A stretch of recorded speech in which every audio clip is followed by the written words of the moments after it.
कहानी है गरीब सविता की, जो अपने दो बेटियों लता और गीता के साथ झोपड़ी में रहती थी। सविता के पास थोड़ी बहुत जमीन थी जिस पर वो खेती करके अपनी बेटियों का पेट पालती थी, मगर एक साल सविता की फसल ना हो सकी, जिससे सविता हिम्मत हार गई। मेरी की हुई सारी मेहनत पर पानी फिर गया। अब मेरे पास एक खोटा सिक्का नहीं बचा। मैं अपनी बेटियों को क्या खिलाऊंगी? यही सब सोचकर सविता बीमार रहने लगती है और आखिरकार एक रोज सविता अपनी बेटियों को अनाथ छोड़कर दुनिया से चली जाती है, जिस पर दोनों बच्चियां फुट फुट कर रोती है। रसोई में बस थोड़ा ही आटा बचा है, वो भी खत्म होने पर है। अब हम दोनों को खेत की देख रेख करनी होगी। हाँ दीदी, चलो खेत में चलते हैं। दोनों बहनें अपने खेत में जाती हैं। वहाँ लगे बंजर जामुन के पेड़ों को देख लता कहती है, दीदी, लगता है इस पेड़ पर जामुन नहीं उगेंगे। क्यों ना हम इस पेड़ को जड़ से साफ करके यहाँ भिंडी और त्रोई ही लगा दे। नहीं लता, देखो इस जामुन के पेड़ में जान आ चुकी है और यह सजीव की गिनती में आते हैं। यह भी हमारी तरह सांस ले सकते हैं, इसीलिए हमें कोई हक नहीं कि हम इसकी जिंदगी छीन लें, चाहे यह फल दे या ना दे। दोनों बहनें मिलकर जामुन के पेड़ की खूब देखभाल करती है। ऐसे ही दिन बीतता है। एक दिन हसमुख सेठ लता और गीता के घर की चौखट पर जोर जोर से चिल्लाता हुआ कहता है, अरे ओ, सविता की बेटियों कहाँ हो? बाहर तो आओ। जी काका, कहिए। चलो जल्दी से अपना बोरिया बिस्तर बांधो और निकल जाओ। आया समझ में? आप हमें हमारे घर से क्यों निकाल रहे हैं? क्योंकि तेरी माँ ने मुझसे कर्जा लिया था, इसलिए आज से यह घर मेरा हुआ। घर छीन जाने के डर से दोनों बहनें हसमुख सेठ के आगे गिड़गिड़ाने लगती हैं। ऐसा मत कीजिए काका, हमसे हमारा घर मत छीनिए। हमें कुछ दिन की मोहलत दे दीजिए, हम आपकी पाई पाई चुका देंगे। ठीक है, मगर कुछ दिनों बाद अगर मुझे मेरे पैसे नहीं मिले तो तुम दोनों अनाथ बहनों को घसीट कर घर से बाहर कर दूंगा। दीदी, हमारे पास तो खुद खाने के लिए पैसे नहीं है, ऐसे में हम कैसे पैसे चुकाएंगे? पता नहीं लता, चलो खेत चलते हैं पेड़ों को पानी देने। दोनों बहनें अपने खेत में जाती है। तभी लता जामुन के पेड़ों को देखकर बोलती है, दीदी दीदी देखो, हमारे जामुन के पेड़ पर फल आ गए हैं। अरे वाह, हमारी इतने दिनों की मेहनत सफल हुई। अब हम इन्हें बाजार में बेचकर अच्छे खासे पैसे कमा सकते हैं। दीदी, ये जामुन कितने मीठे और रसीले दिख रहे हैं। क्या मैं एक जामुन तोड़ लूं? हाँ हाँ लता, तुम इसे खा सकती हो। जैसे ही लता एक जामुन तोड़ती है, वैसे ही वहाँ फिर से जामुन आ जाता है। दोनों बहनें हैरान हो जाती है। देखो दीदी, ये कैसा जामुन है, इस पर तो फिर से जामुन उगाए। हाँ लता, हैरानी तो मुझे भी हो रही है। तुम जामुन खाकर तो देखो। जैसे ही लता जामुन खाती है, दीदी दीदी, ये देखो, ये तो सोने के बीज है। हाँ रे, ये तो सच में सोने के हैं। ये कैसा चमत्कार है भला। तभी जादुई जामुन के पेड़ पर आँख नाक मुंह आ जाते हैं और वो बोलता है, मैं तुम दोनों बहनों से बहुत प्रसन्न हूँ। तुम दोनों ने मेरा बहुत ध्यान रखा, समय पर पानी दिया, सफाई की, वह भी बिना किसी अपेक्षा के।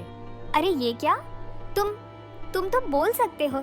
हाँ, क्योंकि मैं एक जादुई जामुन का पेड़ हूँ और मैं तुम दोनों की सारी बातें भी सुन रहा था। इतनी मजबूरी में भी तुम दोनों बहनें मेरा हर रोज ध्यान रखती थी, मेरी जड़ों में पानी देती थी। मैं चाहता हूँ तुम मेरे जामुन के फलों का इस्तेमाल करो। मगर ऐसे तो जामुन खरीदने वाले ग्राहकों को सोने के बीजों का राज पता चल जाएगा।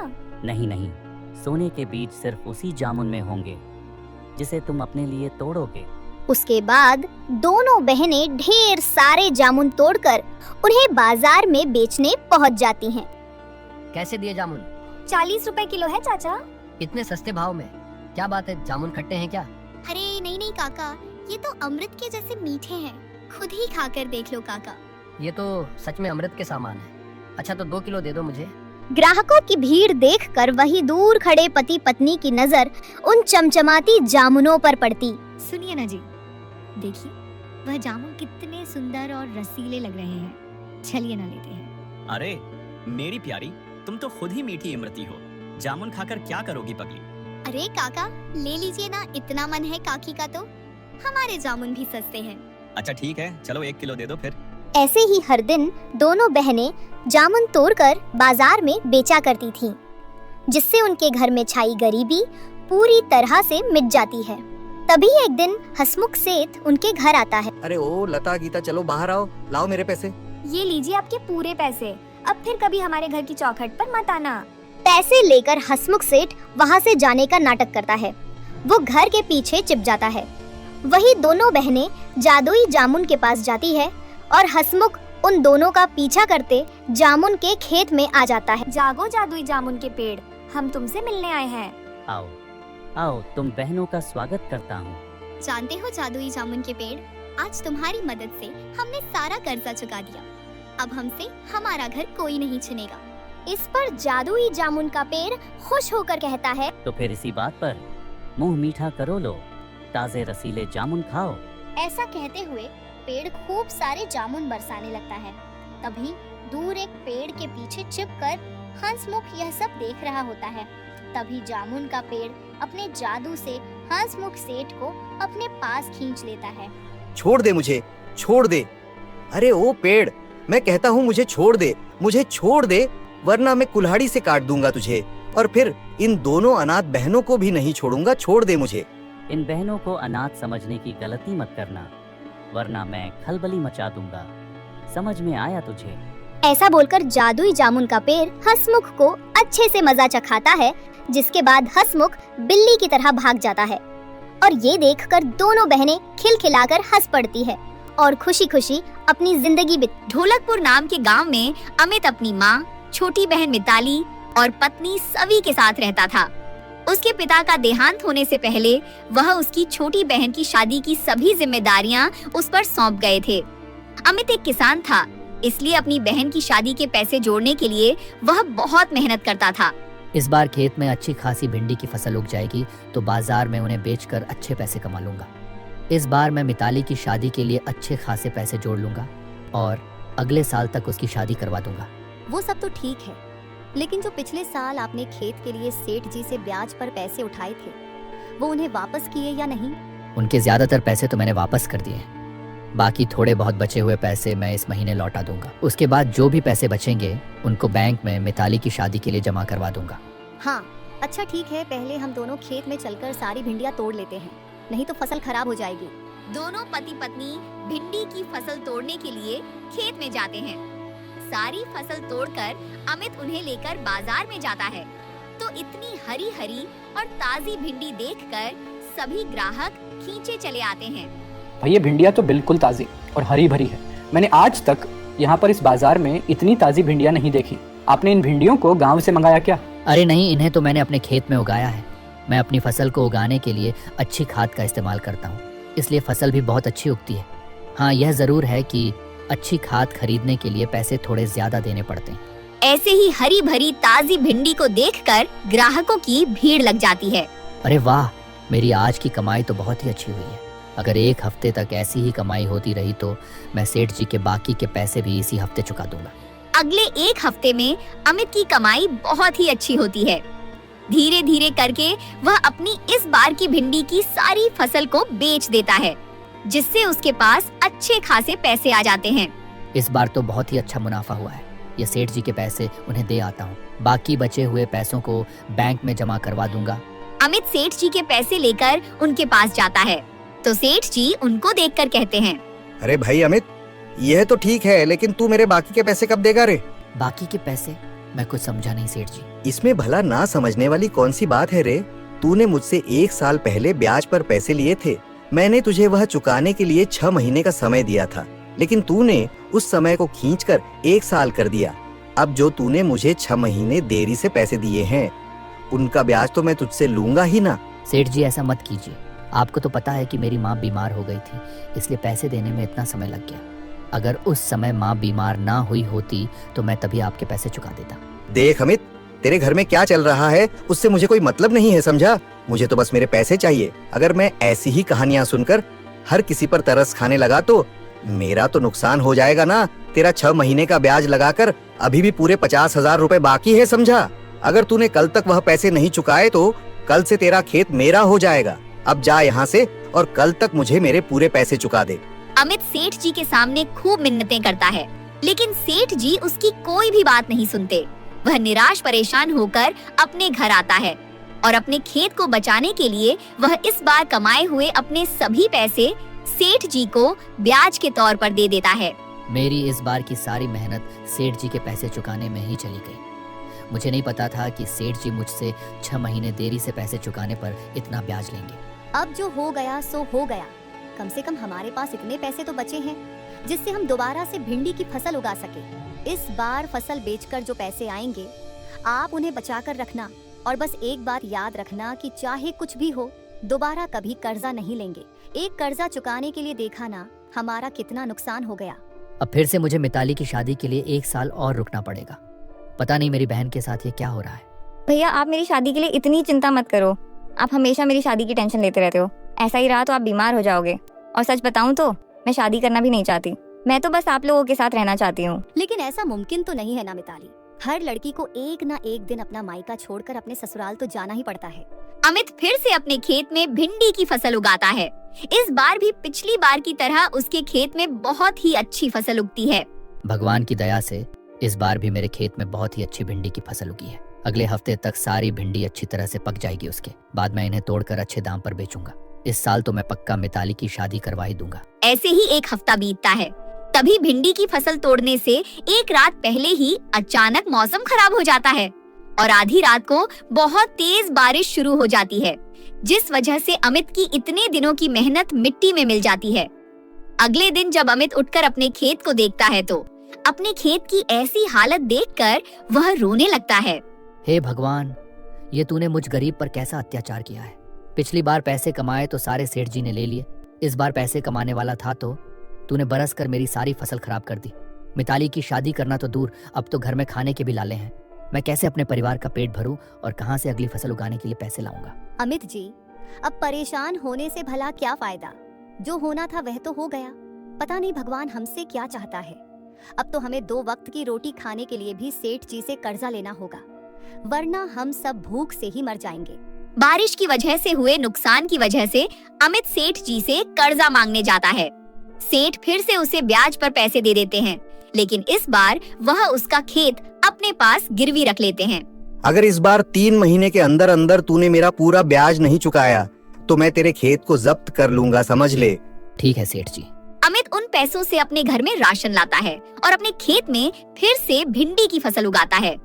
लेकिन अगली बार भी बारिश की वजह से उसकी फसल खराब हो जाती है, जिस वजह से वह सेठ जी के पैसे नहीं चुका पाता और समय पर अपने पैसे न मिलने की वजह से सेठ जी उसके खेत को जब्त कर लेते हैं। अमित के हाथों से अब उसकी कमाई का एकमात्र साधन उसका खेत भी छिन जाता है, जिसकी वजह से वह बहुत ज्यादा परेशान हो जाता है और अपने पुराने खेत के पास बैठकर रोने लगता है। ये खेत ही बचा था मेरे पास, वह भी मेरे हाथों से चला गया। पिताजी ने वचन लिया था मुझसे कि मैं धूमधाम से मिताली की शादी करूं। मिताली की उम्र भी शादी की हो गई है। अब तक तो मुझे उसकी शादी कर देनी चाहिए थी, लेकिन अभी के हालात देखकर तो लग रहा है कि मैं उसकी शादी करवानी तो दूर, अपने परिवार का पेट भी भर पाऊं वह भी बहुत बड़ी बात है। यह सब बातें कहते हुए अमित जोर जोर से रोने लगता है। तभी उसे अपने कानों में किसी की आवाज सुनाई देती है। तुम रो मत अमित, मैं जानती हूँ कि पिछले कुछ समय में तुम पर परेशानियों का पहाड़ टूट पड़ा है, लेकिन तुम इस तरह हार मत मानो। ये किसकी आवाज है? यहाँ पर तो मेरे अलावा और कोई भी नहीं है। इधर देखो, मैं हूँ जादुई भिंडी। लगता है तुम मुझे भूल गए। उस जादुई भिंडी को देखकर अमित को अपने बचपन की बात याद आती है। एक बार जब वह अपने पिता के साथ अपने भिंडी के खेत में आया था तो उसे यह जादुई भिंडी घायल हालत में मिली थी। तब उसने इस जादुई भिंडी की बहुत मदद की थी। याद आया जब तुमने मेरी मुसीबत के समय मदद की थी, और उस समय मैंने तुमसे एक वादा किया था कि जब भी तुम बहुत मुसीबत में होगे तब मैं तुम्हारी मदद करने जरूर आऊंगी। आज तुम्हारी यह हालत देखकर मुझे बहुत बुरा लग रहा है, इसलिए मैं तुम्हारी मदद करने आई हूँ। तुम्हें आज तक अपना किया हुआ वादा याद है? हाँ, मैं अपना किया हुआ वादा कभी नहीं भूलती। सेठ जी ने तुमसे तुम्हारा खेत ले लिया है ना, मैं तुम्हारे लिए एक नया खेत बना दूंगी। तुम मुझे अपने घर लेकर चलो। अमित जादुई भिंडी को अपने घर लेकर आता है तो जादुई भिंडी उसके घर के सामने एक बहुत ही बड़ा भिंडी का खेत बना देती है। इस भिंडी के खेत को मैंने अपने जादू से बनाया है। इसलिए इस खेत में उगी हुई भिंडी कभी खत्म नहीं होगी। तुम चाहे हर रोज इस खेत में उगी सारी भिंड को तोड़ लेना, अगले दिन यह खेत फिर से वैसे ही लहलहाने लगेगा। इस खेत से तुम जितना चाहे उतना पैसा कमा पाओगे। जादुई भिंडी के द्वारा की गई इस मदद से अमित बहुत भावुक हो जाता है और उसकी आंखों में पानी आ जाता है। मुझे समझ नहीं आ रहा कि मैं किस तरह से तुम्हारा धन्यवाद करूं। अगर आज तुम मेरी मदद करने नहीं आती तो ना जाने मेरा और मेरे परिवार का क्या होता। मैं तुम्हारा जितना धन्यवाद करूं उतना कम है। यह सब तो तुम्हारे अच्छे कर्मों का ही फल है। मैं तुम्हारी मदद करने आई थी, वह मैंने कर दी। अब तुम अपने परिवार का ध्यान रखना, और अगर तुम्हें कभी भी मेरी जरूरत हो तो बस एक बार मुझे याद कर लेना। मैं आ जाऊंगी, इस समय मुझे जाना होगा। इतना कहकर जादुई भिंडी वहाँ से गायब हो जाती है। अमित खेत में उगी उन सभी भिंडियों को तोड़कर उन्हें अच्छे दामों पर बेच देता है। अब वह हर दिन जादुई भिंडी के जादुई खेत में उगी भिंडियों को बेचकर अच्छे खासे पैसे कमाता है।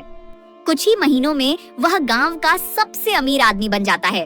गंगापुर नाम के एक गांव में चंदन अपनी पत्नी सीता के साथ रहता था। उसकी 5 साल की एक बेटी चुटकी भी थी। चंदन का गांव में अपना एक पपीते के पेड़ों का बाग था। वह अपने बाग में उगे पपीतों को बाजार में बेचकर अपने घर का खर्चा चलाया करता था। इस बार भी हमारे बाग में बड़े अच्छे पपीते हुए हैं। हर एक पेड़ पर ढेर सारे पपीते लगे हुए हैं। कल मैं जाकर उन सभी पपीतों को पेड़ से तोड़ लूंगा, वरना अगर ज्यादा दिन उन्हें पेड़ पर छोड़ दिया तो खराब होने लगेंगे। चंदन की यह बातें उसका एक पड़ोसी गौतम उसकी खिड़की के पीछे से छिपकर सुन रहा था। पपीते तो तुम्हारे वैसे भी खराब ही होंगे, क्योंकि आज मैं उनमें हानिकारक दवाई मिला दूंगा। तुम्हारे बाग में जितने भी पपीते के पेड़ हैं, उन पर लगे हुए हर एक पपीते को मैं खराब कर दूंगा। तुम्हारे बाग के पपीते सभी को बड़े पसंद आते हैं ना। इस बार देखना, इस बार कोई भी तुमसे पपीता नहीं खरीदेगा। इस बार बाजार में सिर्फ मैं पपीते बेचकर मुनाफा कमाऊंगा। गौतम चंदन से बहुत जलता था। वह चाहता था कि बाजार में सब लोग सिर्फ और सिर्फ उसी के पपीते खरीदे, लेकिन उसके पपीतों का स्वाद बिल्कुल भी अच्छा नहीं होता था। वह गांव की सस्ती मंडी से सस्ते पपीते लेकर बाजार में उन्हें महंगे दामों में बेचता था, जिस वजह से लोग उससे पपीता खरीदना पसंद नहीं करते थे। लेकिन वह तो इसका जिम्मेदार सिर्फ और सिर्फ चंदन को मानता था। वह खुद तो मेहनत करता नहीं था, लेकिन मेहनती चंदन की तरक्की देखकर उसे जलन बहुत होती थी। चंदन के बाग के पपीते खराब करने के लिए वह देर रात को चंदन के बाग में पहुंचा। अब आएगा मजा जब मैं इन पेड़ों में दवाई डालूंगा। कल तक इसके बाकी सारे पपीते खराब हो जाएंगे। जब वो इन पपीतों का ऐसा हाल देखेगा तो उसका चेहरा देखने में बड़ा मजा आएगा। अपनी जलन की वजह से गौतम सभी पपीतों के पेड़ों के नीचे एक दवाई डाल देता है, जिससे रातों रात चंदन के बाग के सभी पपीते बिल्कुल खराब हो जाते हैं। चंदन सुबह पपीतों को तोड़ने के लिए अपने बाग में आता है तो पपीतों की ऐसी हालत देखकर उसके होश उठ जाते हैं। हे भगवान, कल तक तो मेरे बाग के सारे पपीते बिल्कुल ठीक थे। एक रात में अचानक ऐसा क्या हुआ कि सारे के सारे पपीते सड़ गए। इस बार तो मैंने ज्यादा पपीते उगाने के लिए जमींदार साहब से पैसे भी उधार लिए थे। अब मैं उनके पैसे कैसे चुकाऊंगा? हे भगवान, ये क्या हो गया मेरे साथ? गौतम चंदन के बाग के बाहर छिपकर उसे इस तरह परेशान होते हुए देखकर बहुत खुश हो रहा था। तभी वह चंदन को झूठी सांत्वना देने उसके पास गया। अरे क्या हो गया चंदन भैया, तुम्हारे बाग की पपीते खराब हो गए। अभी जब मैं 1-2 दिन पहले यहाँ से गुजर रहा था तब मैंने देखा था तुम्हारे बाग के पपीते बड़े ही सुंदर सुंदर हो गए थे। तो फिर ये अचानक ये क्या हो गया? पता नहीं गौतम भाई, मेरे पपीते के बाग को किसकी नजर लग गई। आज तो मैं इन पपीतों को पेड़ से तोड़ने वाला था, ना जाने रातों रात ऐसा क्या हो गया। चंदन भैया सच कहूँ तो मुझे लगता है किसी ने तुम्हारे बाग में जानबूझकर कुछ किया है, वरना रातों रात पपीते का पूरा बाग ऐसे थोड़ी हो जाएगा। जरूर कोई तुम्हारी तरक्की से जलता है, इसीलिए उसे बर्दाश्त नहीं हुआ कि तुम्हारे बाग में इतने सुंदर पपीते उगे हैं। मुझे तो तुम्हारे बाग की ऐसी हालत देखकर बड़ा बुरा लग रहा है, लेकिन अब जो हो गया सो हो गया, इसमें हम क्या ही कर सकते हैं। लेकिन अगली बार अपने बाग का ध्यान रखना, सावधानी बहुत जरूरी है। ये सब बोलकर गौतम वहाँ से चला जाता है। लेकिन गौतम के जाने के बाद चंदन अपने बाग को देखकर बहुत रोता है। उसकी आंखों से जैसे ही आंसू जमीन पर गिरते हैं वैसे ही वहाँ पर एक पौधा उगने लगता है और देखते ही देखते वह पौधा चंदन की आंखों के सामने पपीते के एक विशाल पेड़ का रूप ले लेता है। अचानक इतने बड़े पपीते के पेड़ को अपने सामने देखकर चंदन हैरान रह जाता है। यह मेरे साथ क्या हो रहा है? कहीं मैं कोई सपना तो नहीं देख रहा? अचानक मेरे सामने इतना बड़ा पपीते का पेड़ कहाँ से आ गया? और इस पर लगे पपीते तो कुछ अलग हैं। इनका रंग सुनहरा है। अब तो मुझे लगता है कि मैं पक्का कोई सपना देख रहा हूँ। तुम कोई सपना नहीं देख रहे चंदन, मैं सचमुच जादुई पपीते का पेड़ हूँ। मैं जादुई हूँ, इसी कारण मेरे पेड़ के पपीते भी सुनहरे रंग के हैं। तुम अपने बाग का हमेशा बहुत ध्यान रखते हो। तुम्हारे बाग में लगे पपीते तुम्हें बहुत प्यारे हैं। उनके प्रति तुम्हारा जो प्रेम है, उस वजह से तुम्हारी आंखों से आंसू निकल रहे हैं। तुम्हारी आंसुओं से ही मैं यहाँ पर आया हूँ। तुम बहुत परेशान हो, इसीलिए मैं तुम्हारी मदद करना चाहता हूँ। तुम तो एक पेड़ हो। तुम भला मेरी क्या मदद कर सकते हो? अब तो मुझे बस इंतजार करना होगा जब तक मेरे बाग में दोबारा सभी पेड़ों पर पपीते नहीं लग जाते। नहीं चंदन, तुम्हें इंतजार करने की जरूरत नहीं। मैं जादुई हूँ और मैं जादू से कुछ भी कर सकता हूँ। मैं तुम्हारे इन सभी पपीते के पेड़ों को बिल्कुल ठीक कर दूंगा। इन पर फिर से ताजा ताजा पपीते आ जाएंगे, जिन्हें तुम आराम से बाजार में बेच सकते हो। लेकिन उससे पहले मैं तुम्हें एक बात बताना चाहता हूँ। तुम्हारा जो पड़ोसी गौतम अभी तुम्हें सांत्वना देकर गया था, असल में उसी ने तुम्हारे बाग का ऐसा हाल किया है। वह तुम्हारी तरक्की देखकर खुश नहीं है, इसीलिए उसने अपनी जलन के कारण तुम्हारे साथ ऐसा किया। लेकिन तुम अब बिल्कुल भी चिंता मत करो। आज के बाद कोई भी तुम्हारे साथ ऐसा कुछ नहीं कर पाएगा, क्योंकि मैं तुम्हारे बाग की रक्षा करूंगा। मुझे सब कुछ सच सच बताने के लिए तुम्हारा बहुत बहुत धन्यवाद। तुम बस मेरे बाग के सारे पपीतों को ठीक कर दो, वरना मैं जमींदार साहब के पैसे नहीं चुका पाऊँ। चिंता मत करो चंदन, मैं अभी सब ठीक कर देता हूँ। जादुई पपीते का पेड़ अपने आंखों को बंद करता है। तभी चंदन के बाग के सारे खराब हुए पपीते फिर से ठीक हो जाते हैं, बल्कि अब तो वहाँ पर पहले से भी ज्यादा अच्छे पपीते उग जाते हैं। अपने बाग को फिर से ठीक हुआ देखकर चंदन भी बहुत खुश होता है। तुम मेरे जीवन में एक फरिश्ता बनकर आए हो। मैं नहीं जानता कि तुम मेरे पास कैसे आ गए, लेकिन तुमने मेरी बहुत बड़ी परेशानी को हल कर दिया।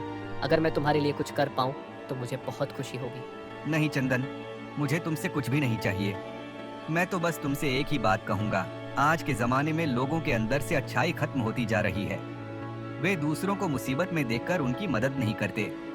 मैं बस तुमसे इतना चाहता हूँ कि तुम जब भी किसी जरूरतमंद को परेशान देखो तो उसकी मदद करो। तुम एक बात हमेशा याद रखना, तुम अपनी नेक नियति से जिसकी भी मदद करोगे, भगवान हमेशा तुम्हें उसका कई गुना देगा।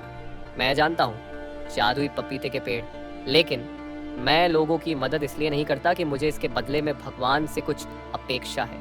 मैं तो सिर्फ इसलिए उनकी मदद करता हूँ क्योंकि मुझे किसी को परेशानी में देखकर बहुत बुरा लगता है। बस मैं हमेशा इस काबिल रहूं कि हर जरूरतमंद की मदद कर सकूं। मेरे हालात कभी ऐसे ना हो कि मुझे कभी किसी की मदद करने के लिए उसे मना करना पड़े। तुम्हारे विचार बहुत अच्छे हैं, शायद इसीलिए मैं तुम्हारे पास आने को मजबूर हो गया। हमेशा ऐसे ही रहना। दोनों के बीच में बात होने के बाद चंदन खेत से सारे पपीते तोड़कर गोदाम में रख देता है। लेकिन चंदन जैसे ही पेड़ों से सारे पपीते तोड़ता है, वैसे ही पेड़ों पर उतने ही पपीते फिर से उग जाते हैं। अरे ये कैसा चमत्कार है? मैंने तो अभी सारे पपीते पेड़ से तोड़ लिए थे, फिर कैसे आ गए भला? आज से तुम्हारा बाग कभी पपीता से खाली नहीं रहेगा। तुम जैसे ही पेड़ से एक पपीता तोड़ोगे, दूसरा पपीता पेड़ पर अपने आप उग जाएगा। तुम बस समय समय पर अपने बाग में पानी देते रहना और बाग की सफाई रखना। बाकी तुम्हारा बाग हमेशा पपीतों से हरा भरा रहेगा। जादुई पपीते के पेड़ की यह बात सुनकर चंदन बहुत खुश होता है। उसी रात को गौतम वहाँ से गुजर रहा था। तभी उसका ध्यान चंदन के पपीते की बाग की तरफ पड़ता है। चंदन के बाग में इतने सारे हरे पपीते देखकर गौतम बिल्कुल हैरान रह जाता है। यह किस तरह से संभव है? सुबह जब मैंने चंदन के बाग को देखा था तो उसके बाग के सारे पपीते खराब हो चुके थे। फिर यह दोबारा से इतने अच्छे पपीते कैसे आ गए? जो भी हो, मैं फिर से इन पपीतों को खराब करूंगा। मैं इसके बाग को पूरी तरह से बर्बाद कर दूंगा। यह सोचकर गौतम फिर से पपीते के पेड़ों में वह दवाई डालने लगता है। तभी जादुई पपीते का पेड़ अपनी जादुई छड़ी से गौतम को एक फटकार लगाता है। मैंने तो सोचा था कि एक बार ऐसी घटिया हरकत करने के बाद तुम दोबारा ऐसी हरकत नहीं करोगे, लेकिन मेरा सोचना गलत था। चंदन के बाग को फिर से हरा भरा देखकर तुम फिर से इस बाग को खराब करने आ गए हो। मुझे किसी को सजा देना अच्छा नहीं लगता, लेकिन तुम जैसे लोग बिना सजा के नहीं मानते। जब तक तुम लोगों को अच्छी खासी खुराक ना मिल जाए, तुम लोग नहीं सुधरोगे। मुझे तो लगता है कि आज मंजू ने मेरे खाने में कोई नशे की दवा मिला दी थी, इसीलिए पहले तो मुझे इस बाग में पपीतों की हरी भरी फसल दिखाई दी। उसके बाद मुझे यह पपीते का पेड़ बोलता हुआ सुनाई दे रहा है। लेकिन चाहे कुछ भी हो, यह पपीते मुझे सच में दिखाई दे रहे हैं, या फिर मेरा भ्रम ही क्यों ना हो, मैं इन्हें बर्बाद कर दूंगा। मैं कभी अपनी कल्पना में भी चंदन को खुश नहीं देख सकता। लगता है अब तो मुझे तुम्हें अच्छा सबक सिखाना ही पड़ेगा। उसके बाद तुम कभी किसी के साथ गलत करने की हिम्मत नहीं करोगे।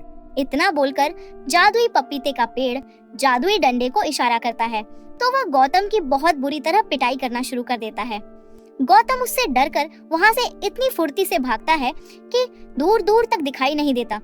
उस दिन के बाद वो फिर कभी चंदन के पपीते के बाग की तरफ देखने की हिम्मत भी नहीं करता और चंदन के साथ कुछ बुरा करना तो दूर बुरा सोचने से भी तौबा कर लेता है।